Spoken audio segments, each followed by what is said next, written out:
Assalamualaikum, selamat datang ke Pisang Goreng Podcast episod yang keempat. Nama saya Faizrah. Nama saya Syarizal. Dan hari ini kita berada di mana, Chal? Hari ini kita berada di restoran Tamar Rindu, Inanam. Nama gempak. Nama pun gempak, Tamar Rindu. Tamar tu dia ambil daripada asal perkataan Tamarin. Tamarin. Bermaksud asam Jawa. Asam Jawa. Sebab dalam dorang punya ingredient makanan, kandungan makanan banyak gunakan tradisi-tradisi Melayu punya masakan. Dan memang saya akui, saya 2-3 kali pengunjung tegar restoran ni, memang makanan dia memang tip top lah. Orang bilang dia punya kari ikan tip top. Asam pedas dia, last week saya try. Asam pedas dia mantap. Tadi kami test dia punya signature nasi goreng pun, gila mantap. Diorang memang teliti lah dorang punya makanan. Saya suka lah dorang punya vibe di sini pun. Vibe dia very P.Ramlee macam tu lah. Ya, betul. Kalau datang 60s. sini boleh nampak tu dorang akan kasih tunjuk di dorang punya projector sana cerita-cerita P.Ramlee dulu. So follow dorang di social media, dan untuk pengetahuan semua, dorang punya waktu buka tu unik sikit. Dari 11.30 sampai 2.30 makan tengah hari. Dari 11 ke 2.30. Lepas tu pukul 6 hingga 9.30 untuk dinner. So diorang memang buat untuk makan tengah hari dan dinner. Paling sesuai lah datang sini makan juga family. Betul. Family corporate boleh datang makan sini sebab dia punya environment selesa kan. Dia ada 2 side ni, yang tempat yang kita sekarang ni, ini ada aircon. Jadi kalau yang tidak mau aircon tu ada di luar juga, besar juga. Memang sesuai untuk dia punya vibe, memang untuk family punya inilah kan, makan-makan. So memang kita amat berterima kasih sebab hari ini menaja Pisang Goreng Podcast. Tidak sangka sebuah podcast yang baru masuk episod keempat dapat tajaan lagi daripada restoran yang orang bilang mewah lah dia punya dia punya environment, tapi dia punya makanan tu orang bilang mampu milik dan memang sedap lah. Ya, memang sedap. Itu memang sedap. Dan dia punya portion sebenarnya, Chal, masa saya datang hari portion dia boleh makan 2 orang. Ya, tapi besar. Saya datang dengan kawan hari itu. Memang 2 orang pun ada lagi besar. Mungkin 3 orang boleh makan untuk portion 2 orang tu.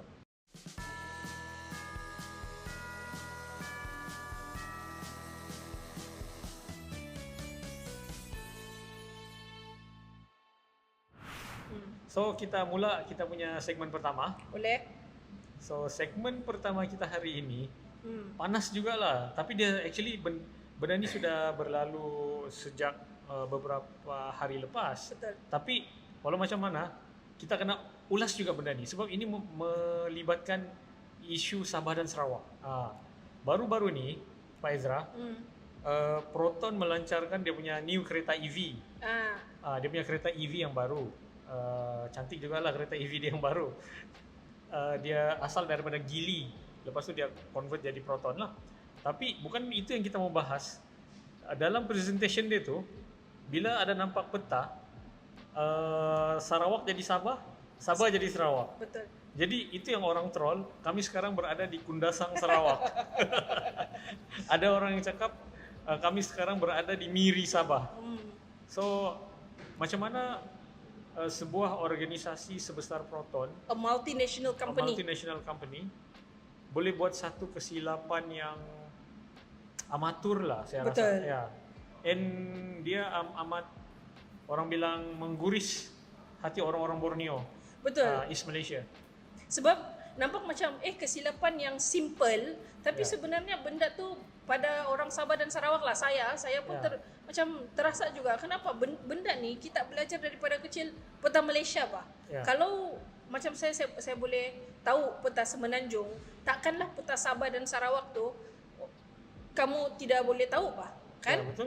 Lagipun, dan bila kalau kau tengok dia punya presentation tu kan, Chal, kau boleh nampak kan in terms of dia punya size di dalam yang peta yang ada orang tunjuk tu, kecil saja Sabah Sarawak. Kecil saja. Combine Sabah dan Sarawak tu kecil saja berbanding dengan Semenanjung Malaysia. Padahal sebenarnya Semenanjung Malaysia tu kalau Sabah saja pun lagi boleh tutup sudah Semenanjung Malaysia bah. Jadi kesilapan begitu kan pada saya, especially bila kau mau melancarkan kereta baru, itu macam tiada orang double check kah begitu? Ya, kenapa tiada apa tu screening kah Ya. before buat presentation.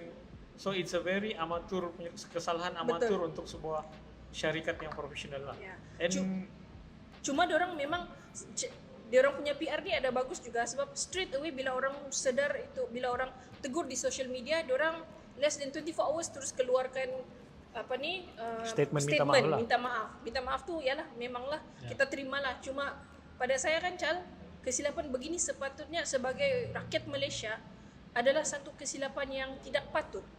Jadi pada saya bila saya nampak begitu kan macam boleh nampak sudah yang there is a gap between Sabah Sarawak dengan Semenanjung. What happened to our education system? We know a lot about Semenanjung, but people in Semenanjung know very little about us. What happened to our buku teks? Kenapa di buku teks kita sangat sedikit dan terlalu banyak kesilapan-kesilapan mengenai masyarakat Sabah dan Sarawak. Tapi kenapa kita Sabah Sarawak tahu banyak pasal Semenanjung before we even go to Semenanjung? Ini bukan satu kesalahan di dalam education saja, tapi ini satu kesalahan media massa juga, kita punya hiburan juga, kita punya stesen TV3 kah, TV apa kah, very Semenanjungish. Semenanjung centric. Semenanjung centric. Dia terlalu cerita-cerita dia Semenanjung saja. So, sampai kami orang Sabah boleh bercakap KL. Senang je kami cakap KL. Betul? Sebab it's all over in the TV bah.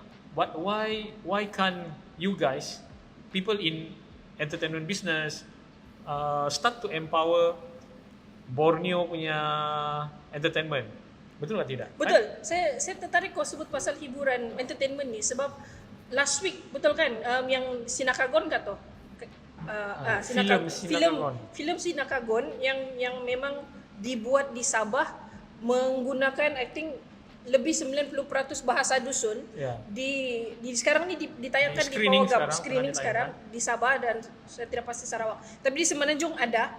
Tapi 2-3 hari lepas saya baca berita dia bilang kutipan di Sabah Sarawak okey, tapi di Semenanjung tu tidak cukup. Dan ada lagi yang tulis dia bilang minta support daripada kawan-kawan di Semenanjung untuk datang tengok Sinakagon tu supaya sebab kalau tidak mungkin terpaksa diberhentikan untuk tidak di stop tayangan dia begitu. Betul. So untuk kawan-kawan di Semenanjung, kawan-kawan dari Perlis hingga ke Johor, tolong turun dan support filem Sinakagon. Made in Sabah, Sinakagon. Dari situ mungkin sedikit sebanyak kamu boleh mengerti budaya dan adat resam orang Kadazan Dusun, especially yang berada di Sabah. So please support our local industry. Itu pun walaupun dengan bajet yang rendah, tapi dia mampu menghasilkan filem yang bagi saya berkualiti. So tolong turun dan support. So that in the future tidak ada lagi kesilapan-kesilapan. Betul. Sabah Sarawak ni lah. Sebab Pak Ezra, kalau saya boleh cerita, yang first saya datang Semenanjung dulu, waktu saya first datang Semenanjung, orang datang tanya saya. Saya kan belajar di utara. Saya sampai utara, orang cakap Perlis. Orang cakap, hang datang naik belon ke? Dia cakap kau datang naik belon ke? Saya pun blur, kenapa saya kena datang naik belon? Saya naik kapal terbang kot. Tapi rupanya naik belon ni bahasa Sarawak. So diorang tidak dapat membezakan Sabah dan Sarawak. Sabah berbeza, Sarawak berbeza. Sarawak ada dia punya bahasa sendiri, Sabah ada bahasa baku yang sendiri. So sepatutnya orang Semenanjung pun kena tahu banyak pasal Sabah dan Sarawak so that diorang boleh differentiate di antara Sabah dan Sarawak. Janganlah saya asal datang dari Sabah aja kami ingat saya Sarawak naik belon kan. Saya pun blur lah naik belon. Saya pun iya. Sebenarnya saya pun tidak paham kenapa saya kena naik belon kan. Sebab orang Semenanjung tak dapat membezakan Sabah dan Sarawak. Dan kalau pasal bahasa pun kita bercakap bahasa baku. Bahasa Melayu Sabah adalah bahasa baku lah orang bilang. Dan Sarawak dia ada bahasa Melayu Sarawak yang memang ada lain sedikit dan memerlukan memang kena tahu jugalah bahasa dia orang. Tapi kalau logat-logat di Semenanjung pun bila saya dengar, kita pun banyak kawan-kawan daripada Semenanjung kan, dari pelbagai negeri, kita boleh cam, oh ini daripada Kedah, ini daripada Kelantan, ini daripada Terengganu. So kenapa kalau bila kita bercakap dalam bahasa logat kita yang biasa ni orang Sabah ni, kalau orang Semenanjung dia tiba-tiba bila dia bercakap dengan kita slang Indonesia tiba-tiba. Ya, Itu pun itulah. bikin gerigitan juga lah pada saya Ya. kadang-kadang. Sebab itulah sebab dorang tidak Kurang pendedahan bila kali. bila dorang bercakap sama orang Sabah, kau baru sampai ke kau belum begitu. Begitulah orang Semenanjung selalu buat. Dia seolah-olah bunyi dia jadi macam Indonesia begitu tau. So sebab apa? Sebab itulah saya bilang kita punya industri hiburan, kita punya education, kita punya apa-apa pun di Malaysia ni tersangatlah Semenanjung sentrik. So mungkin it's about time untuk kita perkasakan juga wilayah-wilayah Malaysia Timur dari segi hiburan, dari segi pendidikan, dari segi adat budaya begitu, supaya orang bilang di masa depan kan kita tidak berlaku lagi isu-isu remeh seperti isu yang berlaku pada perasmian kereta EV Proton lah. Kalau saya boleh share lagi kan, dulu masa saya belajar di KL di Petaling Jaya, memanglah kita selalu kalau cakap KL tu merujuk kepada Semenanjung lah betul. Tapi yalah, saya belajar, saya buat A-level di PJ. So kawan-kawan saya memang saya dikelilingi oleh kawan-kawan Melayu yang orang Semenanjung lah. So bila saya balik kampung bercuti, kawan akan telefon, dia bilang, Faizra, bila nak balik Malaysia? Sudah. Saya kena cakap begitu, saya macam saya bukan dalam Malaysia kah sekarang ni? Begitu. Itu satu. Dan saya pun pernah kena tanya juga Chal. Dia bilang, kalau di Sabah, apa currency kamu pakai? Ya Tuhanku, ya Allah, ya Tuhanku. Itulah. Kita istighfar. Apa jenis soalan? Tapi masalah dia Syarizal, yang tanya soalan-soalan begini bukan orang yang tidak ada pendidikan. Yang cakap benda-benda begini orang yang sama-sama belajar di universiti. Bermaksud dia orang pun ada pendidikan yang sama sepatutnya dengan saya, tapi boleh keluarkan soalan-soalan sebegitu. Ada lagi saya kena hati. tanya. Saya punya kawan, dia bilang, Chal, kau dah 3 tahun kat sini. Asal kau masih tak pandai cakap Malaysia lah. Lepas tu, saya cakap, bahasa yang saya guna ni bukan bahasa Malaysia kah? Terus ya tak ya juga Dia bilang, coba kau sebut, saya cakap, saya ajar kawan saya di Semenanjung. Coba kamu sebut SSA YA ya. Saya bilang terus saya, dia bilang mana betul? Saya bilang SSA YA ya. Saya. Terus baru dia bilang, siapa betul sekarang? 2024 sudah. Tapi masih lagi kita berbahas isu begini sebab saya rasa kita punya entertainment, kita punya education system, kita punya apa-apa pun very Semenanjung centric, kemajuan pun very Semenanjung centric. So that's why kita orang Sabah tahu banyak pasal Semenanjung, tapi orang Semenanjung tahu sangat sedikit pasal kita. Betul. Yang dorang tahu pun yang negatif-negatif yang kena tulis di Mastika dulu-dulu waktu masih kecil. Apa di Mastika kena tulis? Askar dari Pahang. Pergi ke Sabah dan tidak kembali kerana dipugai, macam-macam tu. Itu ya yang negatif-negatif sih. Sedangkan di Sabah ni orang tak balik sebab tiket mahal. Orang tidak balik sebab mungkin terpesona dengan keindahan di sini, mau jadi orang di sini. Tapi itulah negatif-negatif benda yang kita dengar. Kau cakap pasal tiket mahal pun, itu pun dia bikin sakit hati juga tu. Sebab setiap kali dulu lah masa sekolah di KL kan, bila setiap kali mau balik musim cuti, musim perayaan, tiket mesti mahal. Mahal dia tu bukan mahal yang 200-300 tau. Mahal dia tu 500-600 bah untuk one way saja. So bayangkanlah kalau kau masih pelajar masa tu kan, mana mampu. Ya. Dan baru je tadi saya berteks sama kawan Semenanjung. Saya cakap, bila turun KK? Bila turun Sabah? Saya cakap. Dan kawan Semenanjung tu reply, Allah Chal, tiket ke Sabah mahal. Maybe saya ke Bangkok lah, dia cakap. So, tiket ke Bangkok lagi murah daripada pergi Sabah dan Sarawak. So, itulah masalah dia sekarang. Saya cakap, very Semenanjung, Malaysia ni very Semenanjung centric. Semua benda yang akan didahulukan, kemajuan, pendidikan, pembangunan hiburan, TV, radio, semua very Semenanjung centric. Tidak pernah ada political will untuk membangun benda-benda tu di Sabah dan bawa ke Semenanjung. So itulah kadang-kadang ini adalah part-part yang saya rasa kita punya policy maker kena tengok lah. Betul. Ada banyak lagi improvement yang perlu dibuat lah sebenarnya. So itulah memang satu insiden yang dia nampak kecil. Tapi bila kita tengok balik dia sebenarnya sangat deep. Ya, Dia menunjukkan yang betapa ignorantnya orang-orang di Semenanjung tu. Sebab kalau itu pun satu kesilapan kecil tu kau boleh buat yang tidak sepatutnya berlaku, bermaksud ada banyak lagi perkara yang di Sabah dan Sarawak ni yang kau sebenarnya tidak faham. Ya, betul. So, itulah. Proton ni mau market Sabah tapi do better lah, do better. Tapi okey, kalau kau tengok dalam dia punya map lagi tu kan saya tengok kan, macam boleh kira satu salah map satu hal, tapi kalau kau kira dia punya Center. station tu, kau boleh nampak macam 2 di Sabah, 2 di Sarawak. Tapi di Semenanjung macam banyak pula. Banyak stesen apa EV. Padahal kita punya jarak Sabah Sarawak ni besar. Banyak kami yang mampu beli electric vehicle kan? Betul. Owner Taman Rindu ni pakai electric vehicle loh. Ya betul. Stres dia di sana. BM lagi. Itulah. Ingat cincai kak cik. Okay? So, ya. Ada apa-apa lagi? Tiada apa-apa. Kalau ada banyak betul mau cakap nih.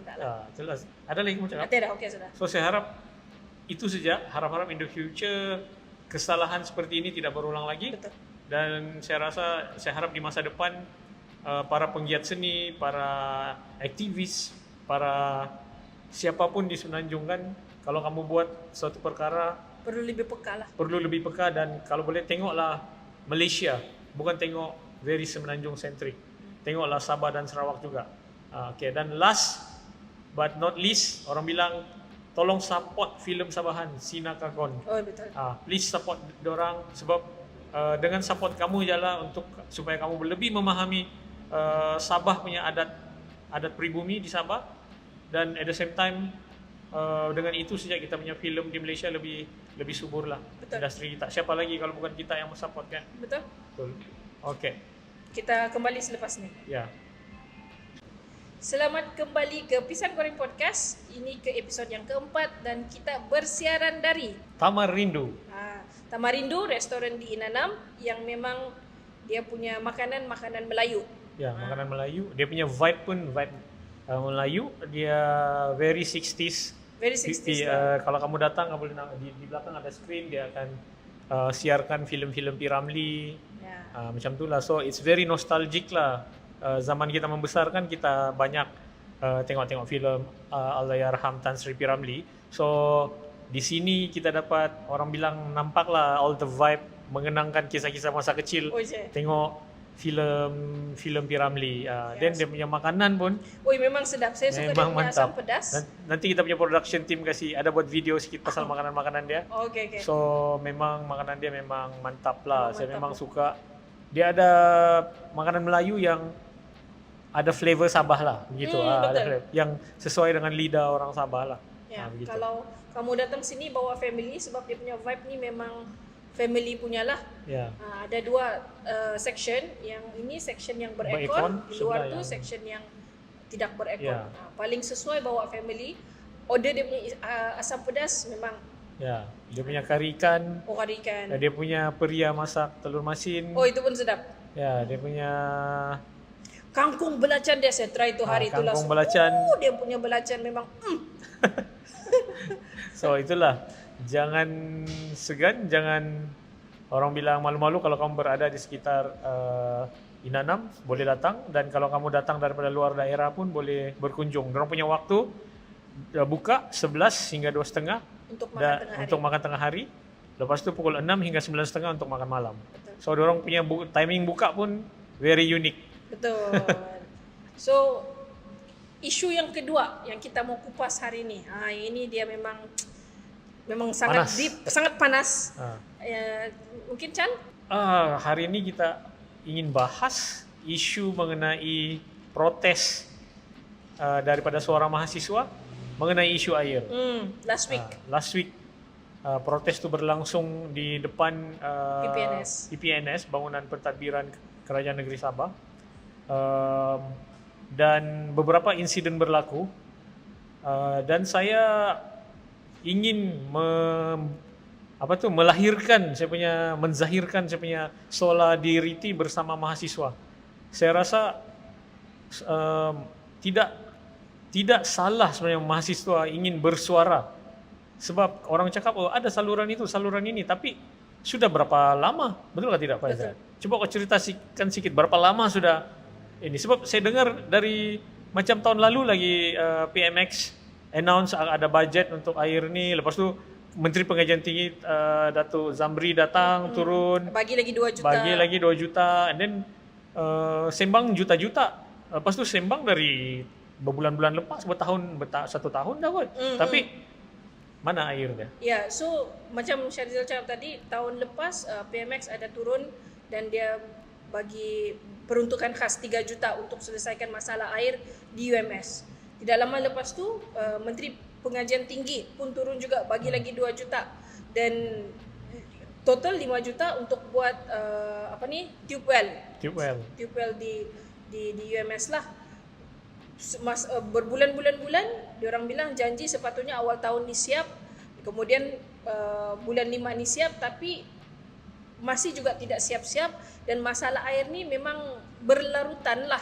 So untuk pelajar, untuk mahasiswa di sana, bila diorang terpaksa setiap masa fikirkan masalah air ni, diorang susah mau, kita faham lah, susah mau fokus kepada diorang punya study. Betul. Jadi kau tidak, bila orang bilang kamu ni patutnya fokus pada pengajian bukan isu-isu lain dan sebagainya, masalah air ni masalah asas. Ia adalah sesuatu yang tidak sepatutnya mengganggu ini mahasiswa untuk belajar. Bila diorang terpaksa cari jalan untuk selesaikan masalah air, memang akan terganggu lah. So pada saya nampak bila mahasiswa sudah guna sepenuhnya saluran-saluran yang sesuai untuk tunjuk diorang untuk komplain dan sebagainya kan, untuk dapatkan solution yang berpatutan, akhir sekali diorang ambil keputusan untuk turun ke jalan untuk tunjukkan kepada semua yang masalah ini sangat serius dan perlu ditangani segera. Dan Chal, untuk pengetahuan, yang demo minggu lepas tu, kalau dibaca memorandum diorang, kan, memang sebab memorandum diorang tu kau boleh dapat pun di internet. Dia bukan sahaja berfokus dengan masalah air di UMS. Dia sebenarnya membawa naratif yang lebih besar, iaitu masalah air di Sabah. Betul? Sebab masalah air di Sabah, kalau kita tidak payah tengok seluruh Sabah pun, di kawasan Sepanggar tu, Syarizal, memang masalah air memang sudah berlanjutan sekian lama bah. Dan tiada penyelesaian. Dan tidak ada jalan penyelesaian. Itulah yang orang sangat-sangat marah bila masa pilihan raya kau bilang kau ada solusi. Undi Pakatan Harapan, kami ada solusi. Ya. Kasih up balik tu poster. Up balik. Ada solusi. 2022. Tapi sekarang sudah 2 tahun memerintah, mana solusi kau? Dan yang lagi apa, saya mau make sure orang tahu, kebetulan YB Sepanggar ni adalah timbalan Menteri Pengajian Tinggi. Jadi pendapat saya, Chal, sepatutnya kau dalam position yang memang you can do something about it if you take this issue seriously. Kau sepatutnya adalah orang pertama yang mau menyelesaikan ini masalah, sebab itu dalam kau punya portfolio dalam kementerian dan di dalam kawasan kau sendiri, dan itu manifesto kau. Bila saya tengok dia punya interview kan di social media, cara dia jawab kan, Syarizal, saya bilang kenapa bikin sakit, kenapa sombong betul lah dia ni. Kenapa sombong betul? Itu yang orang marah bah sekarang ni. Saya ada nampak satu video yang with all due respect, YB Mustafa Sakhmud mention tidak boleh libatkan individu tidak berdokumen untuk berdemonstrasi meminta air. I just want to remind you lah, YB, kita seorang mahasiswa tidak boleh halang siapa yang mau turun pergi demo. Politician mau turun kah, orang tiada dokumen mau turun kah, siapa-siapa pun boleh turun untuk berdemo, untuk bersolidariti dengan seorang mahasiswa. And just to remind you, diorang is not PTI, mereka adalah stateless. So just to remind you lah, YB Mustafa Sakhmud. So don't be so ignorant and rude lah. Itu saya punya pendapat. And untuk address juga ada timbalan Ketua Menteri, merangkap Menteri Kerja Raya, Datuk Syelmi. Dia cakap ahli-ahli politik dalang di sebalik demo. Saya bantah sekeras-keras. Dia bukan ahli politik yang motivated the demonstration, tapi ketiadaan air, the incompetency of Jabatan Air di bawah kau punya kementerian, itu yang motivate orang untuk berdemo. People are motivated by you incompetency on providing water to the UMS student. Oh, speaking. Betul. Tidak, sebab Syarizal, macam mana mau cakap apa? Sebelum menjelang kepada 14 hari bulan kan itu demo, menjelang kepada itu perhimpunan 14 hari bulan, ada satu TikTok keluar daripada pelajar UMS jugalah. Nanti mungkin kalau sempat boleh kasih masuk juga. Dia buat TikTok video, dia bilang dia pusing satu UMS, ada air. Tapi kemarin saya nampak lagi video terbaru, tiada sudah air. So benda tu, kalau setakat satu hari ada air dan kau bilang saya tahu sudah dan tidak payah buat demo, jangan menipu lah. Jangan menipu. And then selepas demo tu 14 hari bulan, hari Sabtu tu saya rasa Mustafa Zahmud dia kena interview lagi, dia bagi komen lagi, dia bilang inilah pelajar-pelajar yang ada mungkin tidak siap assignment. Dia bilang, kenapa kau macam kambing hitamkan pelajar tu? Ya. Macam seolah-olah kau cuba mengecilkan, memperlekehkan orang punya usaha untuk mendapat jawapan. Sekarang ni orang berdemo dan orang mau bagi memorandum sebab dia orang mau dapatkan jawapan. Bolehkah ke pihak yang berwajib bagi jawapan yang sebetul-betulnya? Betul. Kepada mahasiswa dan rakyat Sabah. Betul. Macam saya cakap tadi lah, demo hari tu bukan hanya disebabkan masalah air di UMS, tetapi dia juga berkisarkan naratif dia adalah masalah air di Sabah, di Sepanggar, di Kingfisher. Adik saya bilang satu hari pun tiada air, dia mengamuk sudah, apatah lagi kalau berhari-hari, berbulan-bulan, bertahun-tahun. Betul. Masalah air ni saya rasa di Sabah sudah berkurun.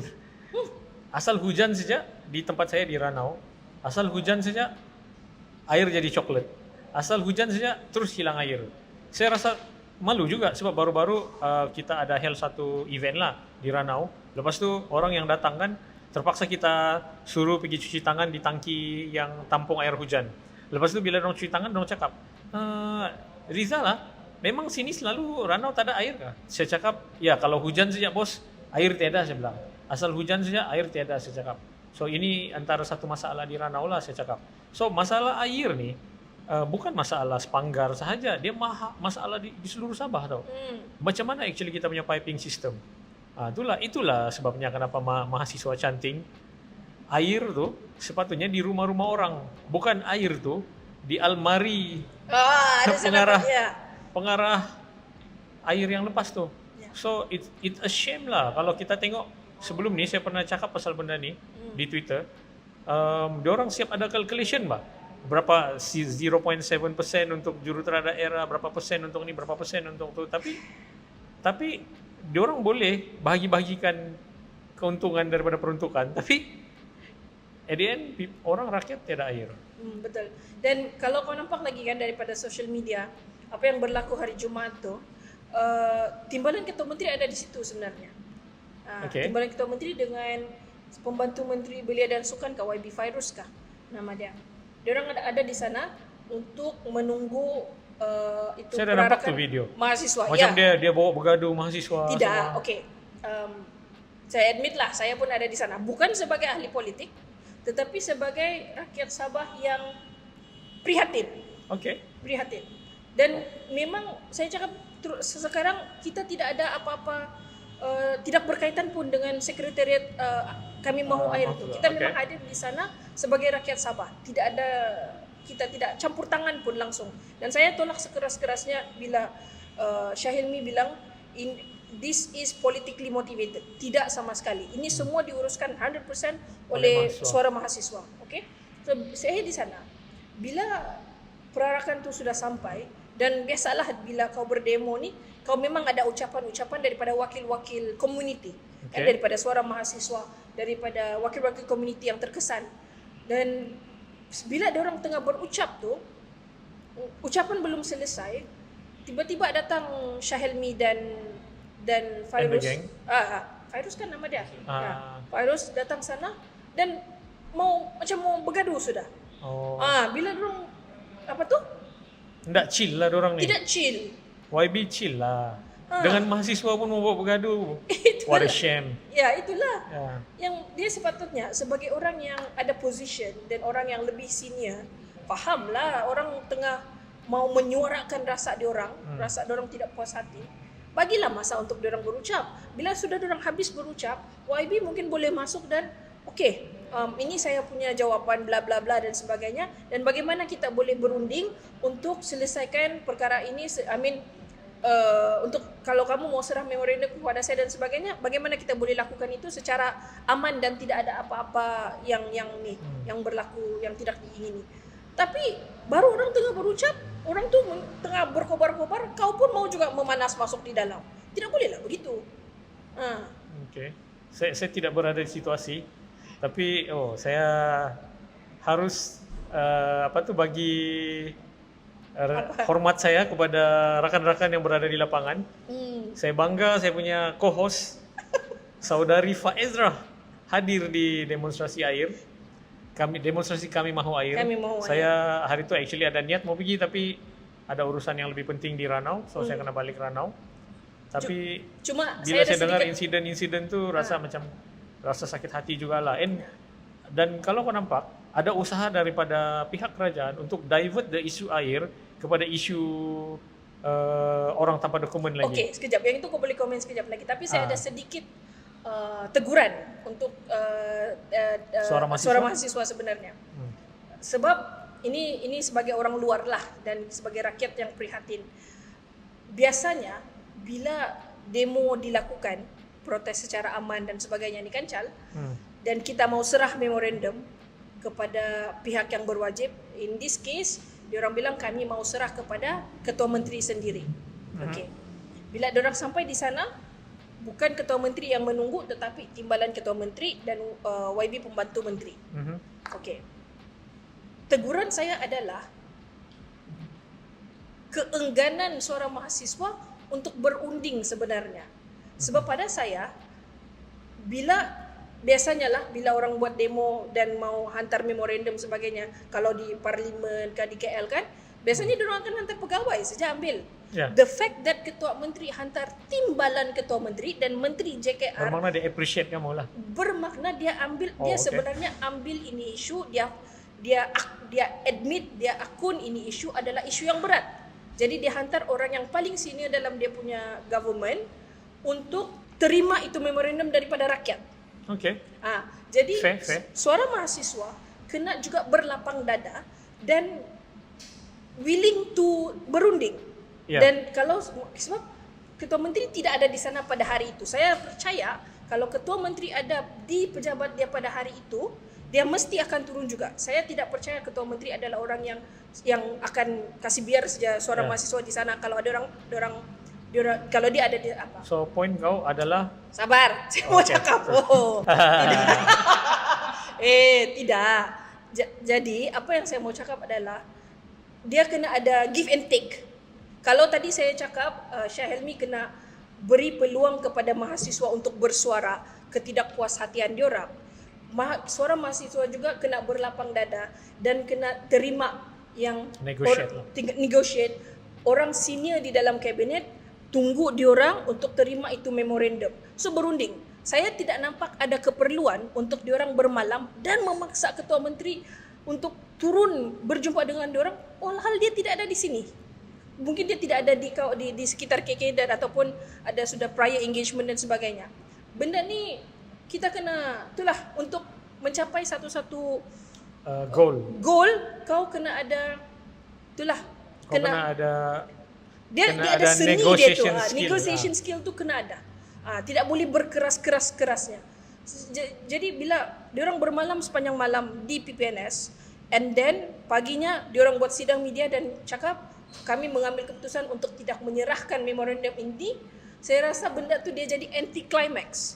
So what do you want to achieve sebenarnya?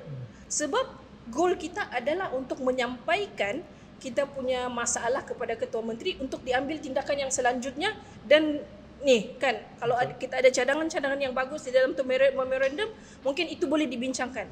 Tetapi bila dia bilang kami tidak mau serahkan sebab ketua menteri tidak datang dan sebagainya, saya rasa benda tu dia jadi macam defeat the matlamat itu purpose lah. defeat the purpose. Matlamat itu tidak tercapai. Ya. Okay. Kepada adik-adik, itulah nasihat daripada Kak Faizra. Tidak, bukan. Ya, saya setuju. Sebab saya gitar, Ya. saya mau demo itu berjaya dan saya mau Ya. dia diselesaikan dengan baik. Betul, Tapi setuju. bila masing-masing pun ego, Ya. ih, Ya. Kalau itulah. kita mau selesaikan satu masalah, put our ego aside and negotiate lah. Janganlah betul kita demo, tapi betul kamu marah kepada pimpinan, tapi janganlah sampai menunjukkan ketidakhormatan kepada betul kita aktivis, betul kita orang bilang apapun ideologi pemahaman politik kau, kiri kanan atau apapun, tapi saya rasa sebagai rakyat Sabah yang diajar untuk ada adab, saya rasa bila when the times come, kamu kena negotiate dan kena lebih beradab berjumpa dengan pimpinan lah. Beradab tidak semestinya kita mau kalah, begitu. Betul. Itu saya punya rasa lah. So kalau terlalu keras pun ada nasihat daripada Sun Tzu, Pak. Saya ni peminat Sun Tzu. Sun Tzu selalu advice kita kena mengalir seperti air, dia cakap. Maksudnya kalau kita mengalir seperti air kan, macam kau tengok air sungai, Pak. Ada batu yang keras, dia lalu saja. Begitu. So kalau kita pun keras all the way, I think kita tidak akan mencapai apa yang kita kita punya objektif. Ya. So saya rasa bila masanya tepat untuk kamu berunding, duduklah dan berunding dan demand diorang untuk bagi komitmen. So let's say diorang bagi komitmen dalam 3 bulan settle, terus kamu pun bolehlah bagi kamu punya macam bargain power di situ. If let's say kamu tidak settle dalam masa tempoh 3 bulan ini, kami akan datang dengan bigger crowd. Betul. So barulah nampak mahasiswa tu bukan setakat berani berdemo, tapi cerdik juga dalam bernegosiasi. Betul. So sebab bila kamu ke reality di luar sini, semua benda yang kita buat di luar sini dalam perniagaan atau dalam kamu punya alam pekerjaan di masa akan datang, perlunya juga kamu memahami seni-seni bernegosiasi dengan orang besar, dengan orang bawah, dengan siapapun. Komen-komen kami ini adalah komen-komen yang orang bilang neutral. Kami criticize juga pihak Timbalan Ketua Menteri. Ya. Dan at the same time, kami mau mahasiswa perkasakan lagi skill mereka bila turun ke lapangan, supaya bukan sahaja mampu dan berani berdemo, tapi juga bijak dalam bernegosiasi. Betul, sebab bila saya bercerita dengan orang-orang awam yang ada di sana yang menyokong perhimpunan tu, diorang semua cakap kami kagum dengan usaha mahasiswa ni dan kami support sepenuhnya, sebab itu kami ada di sini. Jadi bila kita nampak okey, ialah mereka berani bersuara dan itu kita kagum, kan? Jarang-jarang kita nampak mahasiswa di Sabah ni turun berdemo dan sebagainya. Sedangkan orang biasa pun kita ni bukan jenis yang turun berdemo dan sebagainya. So the fact that mahasiswa minggu lepas keluar dan tunjukkan diorang punya rasa tidak puas hati, pada sebab berdemo ni pada saya juga salah satu cara untuk menunjukkan kepada kerajaan, kepada pemerintah yang kita ada masalah. Okey. Jadi bila sudah buat begitu dan ada sokongan daripada orang-orang awam dan sebagainya, perlu untuk menunjukkan kepada semua orang yang apa yang kamu buat ni memang sudah ditimbang tara. Ada rasionalnya di situ. Betul? Jadi bila itulah saya memang sedikit kecewa bila mereka keras-keras tidak mau berunding, sampailah Timbalan Ketua Menteri terpaksa balik sahaja dengan tangan kosong. Sebab the goal adalah untuk menyampaikan kamu punya memorandum, kita punya cadangan-cadangan dan sebagainya. Tapi bila perkara itu tidak berlaku, tidak berjaya dicapai, tidak berjaya dilakukan, saya nampak dia sekarang ni jadi anti climax. Dan ada pula benda lain yang sudah berlaku akibat daripada kesan daripada perhimpunan minggu lepas. Ya. So itulah saya bilang, benda lain tu yang kau maksudkan adalah usaha untuk divert isu air ni menjadi isu penangkapan PTI. Kononnya PTI. So benda tu jadi, mungkin Chan boleh cakap cerita sedikit konteks dia lah. iya, sebab apa yang saya difahamkan, anak-anak ni datang dalam siri jelajah untuk menubuhkan sebuah universiti alternatif. Untuk pengetahuan semua, mereka adalah pelajar-pelajar sekolah alternatif yang diasaskan oleh Borneo Comrade. Jadi mereka sudah sampai ke tahap sekolah menengah dan sudah graduasi dari sekolah menengah. So kemana mereka, hala tuju mereka? So mereka dalam siri jelajah untuk menubuhkan universiti alternatif, universiti untuk anak-anak stateless. Jadi kebetulan mereka berada di Kota Kinabalu. So para pendidik mereka merasakan yang ada perlunya untuk mahasiswa anak-anak sekolah alternatif untuk berpartisipasi di dalam demonstrasi itu untuk bersama-sama bersolidariti bersama seorang mahasiswa. Tapi akhirnya ditangkap oleh pihak berkuasa dan salah seorang cikgu juga ditangkap tapi sudah dilepaskan kan kemarin. Tapi walau bagaimanapun ada usaha daripada pihak-pihak berwajib yang cuba mendivert isu air ni kepada isu orang tanpa warga negara dan semuanya lah. Tapi saya rasa tidak sepatutnya menteri-menteri cuba divert lah isu tu. Saya rasa apa yang YB Mustafa Sakmut bahas di media, saya nampak satu klip video di TikTok. Saya tidak nampak the whole conversation, tapi klip video tu cakap pasal stateless tidak sepatutnya berada semua tu begini kan. Saya rasa macam tidak sepatutnya lah begitu sebab dia born here, dia orang besar sini, grow up here. So bagilah dia orang peluang untuk bersuara juga, untuk bersolidariti bersama mahasiswa. So saya rasa sedih lah yang even in the level of our menteri pun diorang masih lagi punya akal yang kurang cerdik bila bercakap di depan media, Pak. Saya tidak boleh demonize satu puak just because you are incompetent to provide the water to people of Spanggar, of anak-anak UMS. You must admit your incompetency. Kau kena akui kelemahan urus tadbir kamu, tidak mampu untuk menyelesaikan isu air, minta maaf dan cari solusi. Jangan cuba divert isu ni ke suatu isu yang lain. So sebab kau Kementerian Pendidikan, kau bukan immigration atau apa-apa. So you have no right to comment about that. You just focus on solving the water issue lah. So itu yang saya punya kalau saya marah saya pandai cakap English kan. Iyalah. saya paling lawak lagi kan. Ada satu komen di TikTok. Okay, kita put this aside. Tapi ini lawak lah bagi saya. Dia cakap the water issue in Sabah is so bad that even the PTI stand up because of no water. Okay, saya bagi sedikit konteks lah. Sekarang ni bila penangkapan tu dibuat, 8 orang pelajar daripada sekolah alternatif ditangkap dan seorang cikgu. Cikgu telah dibebaskan daripada tahanan reman semalam. Mulanya ditahan 2 hari, bermula saya kira hari Jumaat petang. Sepatutnya dibebaskan pada hari Isnin Hari Raya Haji. Tapi saya difahamkan pihak polis dia tambah lagi 2 hari tanpa maklumkan kepada peguam cikgu tu, dan akhirnya semalam di mahkamah hakim telah bebaskanlah cikgu ni. Cuma 8 orang pelajar yang tanpa warga negara tu masih lagi ditahan selama 14 hari tahanan reman. Saya tidak dapat komen apa yang akan berlaku kepada pelajar-pelajar ni seterusnya. Cuma saya harap yang terbaik. Tapi komen yang si Chal cakap tadi, PTI pun sudah sebab masalah air terlampau teruk. Kita kena jelaskan yang stateless dengan PTI itu adalah 2 perkara yang berbeza. PTI adalah pendatang tanpa izin, orang luar yang datang daripada negara luar datang ke Sabah ke Malaysia tanpa melalui perjalanan yang sah. Tidak ada paspor dan sebagainya, daripada jalan tikus. Tetapi stateless adalah mereka yang lahir di Sabah.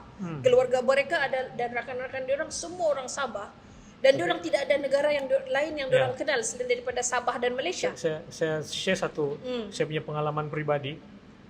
Saya ada banyak pekerja So there's one time saya hantar saya punya pekerja dengan anak dia pergi register tadika. So bila saya hantar pergi register tadika, pekerja saya ni orang rungus. Pekerja saya ni orang rungus, saya ulang. Lepas tu tiba-tiba kan pekerja saya tu keluar balik. Dia bilang, "Tak cukup duit saya mau bayar tu pendaftaran tadika." Saya kenapa tadika mahal sangat? Saya bilang. Sampai 4-500 ni apa hal, saya bilang. Jadi saya pergi tempat cikgu tu. Kenapa cikgu mahal? So dia cakap, sebab budak ni dia bilang bukan warga negara. Saya terkejut lah, orang Malaysia pun yang macam pengalaman saya tadi itu boleh jadi stateless kalau tiada proper documentation, tiada, ataupun orang dusun yang di pensiangan yang tiada akses kepada JPN, ataupun diorang sudah besar, tidak pernah ada surat kahwin, tidak pernah pergi JPN, tidak pernah pergi church, tidak pernah pergi JAKIM. So itu pun boleh contribute kepada stateless juga. So jangan pukul rata. So itu yang saya tidak suka. Bila even influencer pun dia cakap, tiada ICPDI tu. Macam tu kan. It's very easy for you to generalize. Ya, sedangkan manusia ni kita tidak boleh melayani manusia macam matematik 1 + 1 2. When you dealing with human, there always a gray area that you need to consider juga, Pak. So this is the part of the gray area. This is the kelemahan undang-undang kita. So sepatutnya undang-undang ni yang kena improvise untuk menangani masalah-masalah manusia. Jangan simply generalize. Ada yang komen di Facebook page saya, dia bilang kalau tidak IC bermaksud dia Filipin lah. Tidak boleh begitu. Sebab for all you know, entah-entah orang kampung kau yang mungkin masa dia lahir ada kekangan untuk pergi buat surat beranak, JPN dan sebagainya, dan bila perkara itu dilambat-lambatkan, dia akan jadi lagi susah untuk kau selesaikan dia punya masalah dokumen. So bila kau tidak cukup dokumen, itu yang terjadinya bila sudah umur sudah sampai 12 tahun mau buat IC tidak dapat pasal tidak cukup dokumen. So kau technically adalah bukan tiada warga negara. Jadi itu yang bila berlaku minggu lepas begitu dibuat tangkapan dan sebagainya, dia menutup isu air tu sikit sebenarnya. Dia sekarang ni kalau kau tengok di social media, di Facebook, TikTok dan sebagainya, banyak lagi coverage pasal tangkapan yang dibuat berbanding dengan isu air tu. Tidak membantulah yang bila memorandum itu tidak dapat diserahkan, dan bila ada tangkapan lagi, dia terus macam mati begitu saja tu isu air. Betul, aku cakap anti climax. Lepas tu ada lagi orang komen-komen pasal ketirisan air daripada rumah-rumah setinggan menyebabkan konon kurangnya air ke apa. Macam apa komen kau pasal benda tu? Yang ini saya belum dapat buat bacaan lagi sebenarnya, Syahrizal. Tapi betul lah ada ketirisan, kita tidak boleh nafikan. Tapi itu bukanlah punca utama yang menyebabkan tiada air. Kita sekarang ni adalah, bagi saya lah kan, betul-betul purely inkompetensi daripada Jabatan Air dan juga Kementerian Kerja Raya Sabah lah. Tapi Pak Ezra, ada juga komen-komen yang cakap ketirisan air melalui penyambungan haram ni mengakibatkan kurangnya air ke UMS dan kawasan Sepanggar. So apa komen pasal tu lah? Sebab setiap tadi sebelum recording aku ada cakap pasal Ketua Menteri mengarahkan pencuri-pencuri air ni untuk ditangkap. Ketua Menteri ada keluarkan arahan semalam yang kepada Jabatan Air untuk ambil tindakan tegas dan tangkap pencuri-pencuri yang curi air ni. Sebab dia bilang 60% daripada yang air yang tidak terhasil tu adalah disebabkan isu inilah. Mungkin itu salah satu puncak utama dia. Kita tidak tahu, tapi itulah pentingnya untuk benda ni dimaklumkan kepada orang ramai, yang pertama, dan kedua transparansi. Apa tindakan yang seterusnya selepas kita sudah dapat tahu ini masalah dia, apa kita punya tindakan untuk selesaikan ini masalah. Tapi berani kan orang pergi curi air. Dia mungkin juga yang saya baca mungkin juga salah satu sebabnya adalah penempatan haram lah. Dia orang pergi cucuk-cucuk sambung air dan sebagainya. Kenapa isu-isu penempatan haram setinggan tiap mana settle di Sabah ni? Isu curi elektrik, isu air. Sebab saya nampak bila isu ni berlaku kan, baru lagi nama penguatkuasa mau turun pergi potong kepala paip semua kan. Kenapa tidak buat sebelum isu ni apa begitu, bukan saya mau salahkan penguat kuasa, saya rasa bukan senang untuk handle isu-isu ini, tapi kenapa kita tidak ambil tindakan tegas sebelum mahasiswa panas, Pak? Sekarang kan rakyat dan mahasiswa sudah bangkit, baru kalang kabut penguat kuasa mau dipotong air lah, mau apalah. Saya rasa tindakan dari awal kena dibuat lah. Itu betul, Ya. itu memang betul. Dan saya pun actually heran lah juga kenapa isu-isu macam gini kan masih ada di Sabah. Saya tidak pasti, tapi Rasanya isu-isu begini di seluruh Malaysia kan. di seluruh Malaysia memang ada, tapi kan Chal, kau perasan kah kita cuma dapat news pasal ada banyak sambungan haram selepas demo air tu. Ya. Macam semua orang cari excuses untuk semua orang cari excuse dan ini semua bukan salah kami, ini salah tu, ini salah tu. Kalau sudah tahu lebih awal, kenapa tidak ambil tindakan daripada mula? Kenapa sekarang? Kenapa very conveniently is after the demo air? So mungkin dari segi penguatkuasaan di Malaysia ni memang agak longgar lah kan. Longgar lah. Longgar lah. CM. Ya. Itulah satu beberapa isu lah. Panas juga. Panas. Pasal benda ni memang weekend tu memang ini syak kita punya cerita. So itulah. Jadi ada lagi part ni? Untuk saya sudah meluahkan segalanya juga. Ya. So my penutup lah kan untuk isu air ni, saya rasa salah satunya pihak Kementerian Kerja Raya, Jabatan Air especially kena perbaiki punya level of kompetensi, kena perbaiki isu masalah air ni.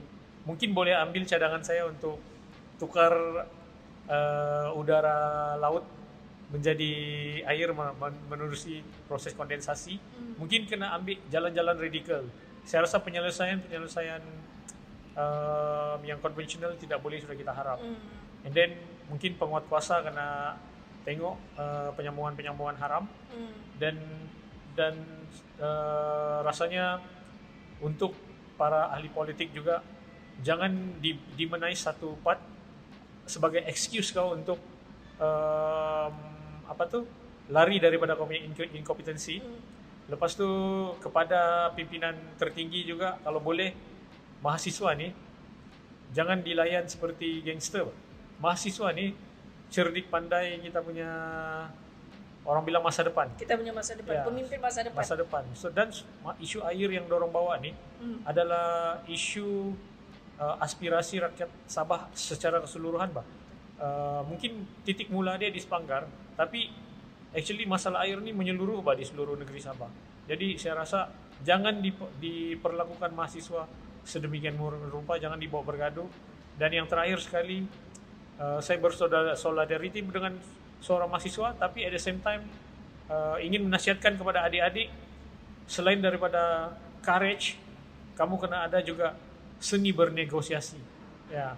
So jangan juga hanya karena kamu marah, kamu layan pimpinan tertinggi wilayah ni dengan cara yang agak kasar.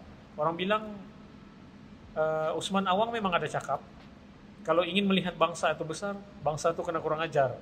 Tapi orang bilang kenalah ada skill negosiasi juga, seperti yang Pak Ezra ulas di tadi itu. So itu saja daripada saya. Ada lagi? Saya okey. So itu saja daripada kami. Sekian daripada kami Pisang Goreng Podcast. Jangan lupa like, share, komen bagi tahu apa pendapat kamu. Ya. Dengan juga kalau ada isu-isu yang kamu mau kami kupas, boleh tulis di komen tu. Nanti tim tolong letaklah semua kita punya social media, kamu like, share, comment and subscribe. Boleh DM dan tolong subscribe lah tolong YouTube subscribe. Kami punya production team mau kena bayar gaji ni. Jadi daripada subscribe tu lah kita dapat dia punya, orang bilang monetary lah, monetize. Okay. Jumpa minggu depan. Bye.